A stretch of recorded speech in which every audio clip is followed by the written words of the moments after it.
5 minutes later, Ron and Hermione joined him, shaking their heads. They went off to lunch. "You will keep looking while I'm away, won't you?" said Hermione, "and sing me an owl if you find anything. And you could ask your parents if they know who Flamel is," said Ron. "It'd be safe to ask them." "Very safe, as they're both dentists," said Hermione.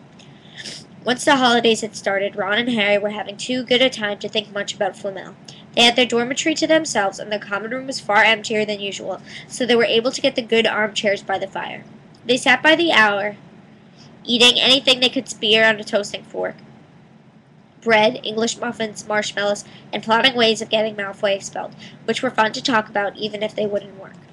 Ron also started teaching Harry wizard chess. This was exactly like Muggle chess, except that the figures were alive, which made it a lot like directing troops in battle. Ron's set was very old and battered, like everything else he owned. It had once belonged to someone else in his family, in this case, his grandfather. However, the old chessmen weren't a drawback at all. Ron knew them so well, he never had trouble getting them to do what he wanted. Harry played with chessmen Seamus Finnegan had lent him. They didn't trust him at all. He wasn't a very good player yet, and they kept shouting different bits of advice to him, which was confusing. "Don't send me there. Can't you see his knight? Send him. We can't afford to lose him." On Christmas Eve, Harry went to bed looking forward to the next day, the food and the fun, but not expecting any presents at all. When he woke early in the morning, however, the first thing he saw was a small pile of packages at the foot of his bed. "Merry Christmas," said Ron sleepily as Harry scrambled out of bed and he pulled on his bathrobe. "You too," said Harry. "Will you look at this? I've got some presents." "What did you expect? Turnips," said Ron, turning to his own pile, which was a lot bigger than Harry's. Harry picked up a top parcel. It was wrapped in thick brown paper and scrawled across it, "To Harry from Hagrid." Inside was a roughly cut wooden flute. Hagrid had obviously whittled it himself. Harry blew it. It sounded a bit like an owl. A second very small parcel contained a note. "Receive your message and enclose your Christmas present. From Uncle Vernon and Aunt Petunia." Taped to the note was a 50-pence piece. "That's friendly," said Harry. Ron was fascinated by the 50 pence. "Weird," he said. "What a shape. Is this money?" "You can keep it," said Harry, laughing at how pleased Ron was. "Hagrid and my aunt and uncle. So who sent these?" "I think I know who that one's from." Ron turned a bit pink and pointing to a very lumpy parcel. "My mom. I told her you didn't expect any presents and oh no," he groaned. "She made you a Weasley sweater." Harry had torn open the parcel to find a thick, hand-knitted sweater in emerald green and a large box of homemade fudge. "Every year she makes us a sweater," said Ron, unwrapping his own. "And mine is always maroon." "That's really nice of her," said Harry, trying the fudge, which was very tasty. His next presents also contained candy. A large box of chocolate frogs from Hermione. This only left one parcel. Harry picked it up and felt it. It was very light, and he unwrapped it. Something fluid and silvery gray went slithering to the floor where it lay in gleaming folds. Ron gasped. "I've heard of those," he said in a hushed voice, dropping into the box of every flavored beans he'd gotten from Hermione. "That's what I think it is. They're really rare and really valuable." "What is it?" Harry picked up the shining silver cloth on the floor. It was strange to the touch, like water woven into material. "That's an invisibility cloak," said Ron, a look of awe on his face. "I'm sure it is. Try it on." Harry threw the cloak around his shoulders, and Ron gave a yell. "It is! Look down!" Harry looked at his feet, but they were gone. He dashed to the mirror. Sure enough, his reflection looked back at him, just his head suspended in midair, his body completely invisible. He pulled the cloak over his head, and his reflection vanished completely. "There's a note," said Ron suddenly. A note fell out of it. Harry pulled off the cloak and seized the letter. Written in narrow, loopy writing he'd never seen before were the following words. "Your father left this in my possession before he died. It's time it was returned to you. Use it well. A very Merry Christmas. To you." There was no signature. Harry stared at the note. Ron was admiring the cloak. "I'd give anything for one of these," he said. "Anything. What's the matter?" "Nothing," said Harry. He felt very strange. Who had sent the cloak? Had it really once belonged to his father? Before he could say or think anything, the dormitory door was flung open, and Fred and George Weasley bounded in. Harry stuck the cloak quickly out of sight. He didn't feel like sharing it with anyone else yet. "Merry Christmas! Hey, look, Harry's got a Weasley sweater, too." Fred and George were wearing blue sweaters, one with a large F on it and the other a G. "Harry's is better than ours, though," said Fred, holding up Harry's sweater. "She obviously makes more of an effort if you're not family." "Why aren't you wearing yours, Ron?" George demanded. "Come on, get it on. They're lovely and warm." "I hate maroon," Ron moaned half-heartedly as he pulled it over his head. "You haven't got a leather on yours," George observed. "I suppose she thinks you don't forget your name. But we're not stupid. We know we're called Gred and Forge." "What's all this noise?" Percy Weasley stuck his head through the door, looking disappointed. looking disapproving.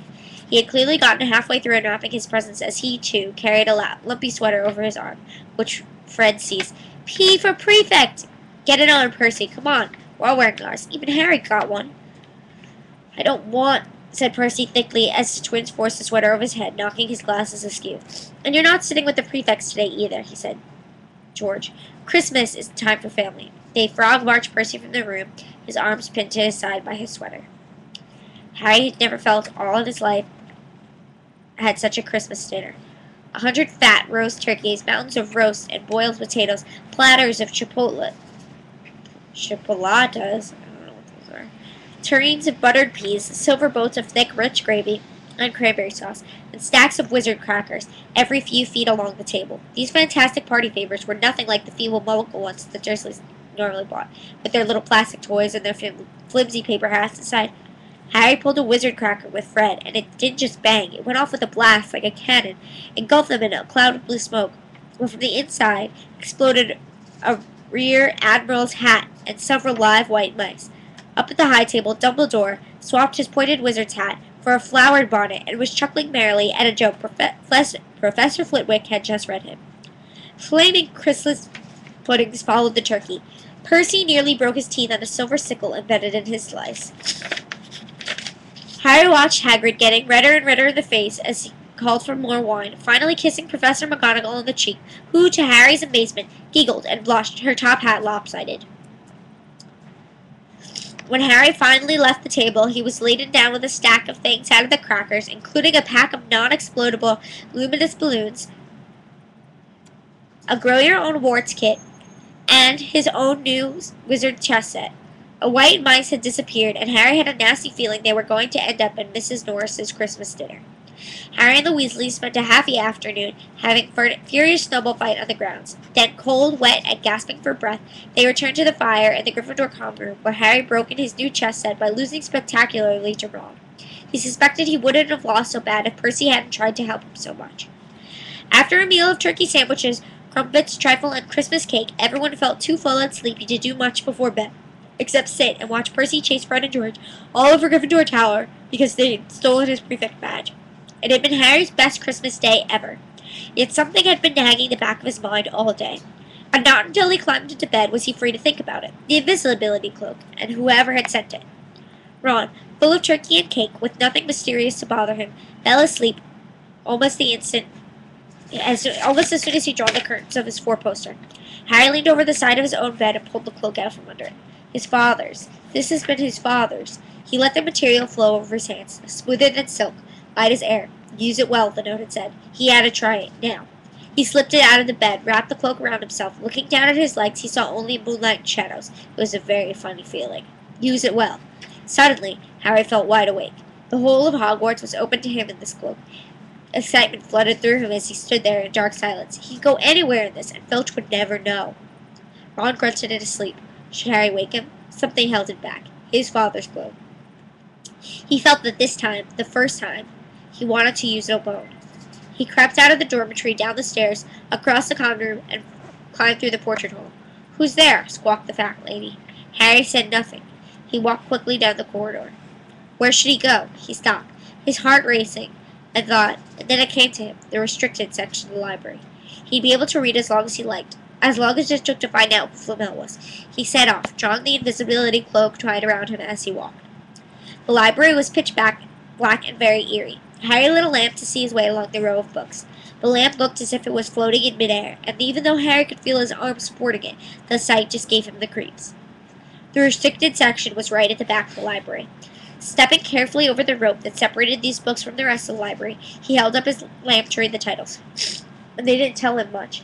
Their peeling, faded gold letters spelled words and languages Harry couldn't understand. Some had no title at all, and one book had a dark stain on it that looked horribly like blood. The hairs at the back of Harry's neck pulled.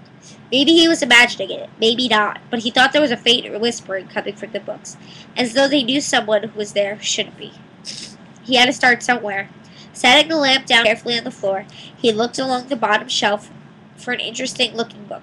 A large black and silver volume caught his eye. He pulled it out with difficulty because it was very heavy, and balancing on his knee, he let it fall open. Piercing, blood-curdling shriek split the silence. The book was screaming. Harry snapped it shut, but the shriek went on and on. One high, unbroken, ear-splitting note. He stumbled backwards and knocked over his lamp, which went out at once. Panicking, he heard footsteps coming from the corridor outside. Stuffing the shrieking book back on the shelf, he ran for it. He passed Filch in the doorway. Filch's pale, wide eyes looked straight through him, and Harry slipped under Filch's outstretched arm and streaked up the corridor. The book's shrieks still ringing in his ears. He came to a sudden halt in front of the tall suit of army. He had been so busy getting away from the library, he hadn't paid attention to where he was going. Perhaps because it was dark. Perhaps he didn't recognize where he was at all. There was a suit of armor near the kitchens, he knew, but he must be 5 floors above there. You asked me to come directly to you, Professor, if anyone was wandering around at night, and somebody's been in the library. Restricted section. Harry felt the blood drain out of his face. Wherever he was, Filch must know a shortcut, because his soft, greasy voice was getting nearer. And to his horror, it was Snape who replied. The restricted section. Well, they can't be far. We'll catch them. Harry stood rooted to the spot as Filch and Snape came around the corridor ahead. They couldn't see him, of course, but it was a narrow corridor, and they came much nearer. They'd knock right into him, and the cloak didn't stop him from being solid. He backed away as quietly as he could. A door stood ajar to his left. It was his only cloak. He squeezed through it, holding his breath, trying not to move it. And to his relief, he managed to get inside the room without their noticing anything. They walked straight past, and Harry leaned against the wall, breathing deeply, listening to their footsteps dying away. That had been close, very close. It was a few seconds before he noticed anything about the room he had hidden in. It looked like an unused classroom.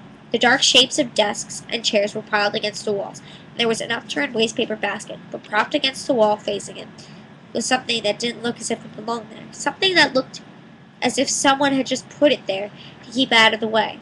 It was a magnificent mirror, as high as the ceiling, with an ornate gold frame, standing on 2 clawed feet. There was an inscription carved around the top. Erisid stra erahu ot ube kafra ot on whoosh. His panic fading now that there was no sound of Filch and Snape, Harry moved nearer to the mirror, wanting to look at it for himself, but to see no reflection again. He stepped in front of it. He had to clap his hands to his mouth to stop himself from screaming. He whirled around. His heart was pounding far more furiously than when the book had screamed. For he had not seen only himself in the mirror, but a whole crowd of people standing right behind him. The room was empty. Breathing very fast, he turned slowly back to the mirror. 200 to do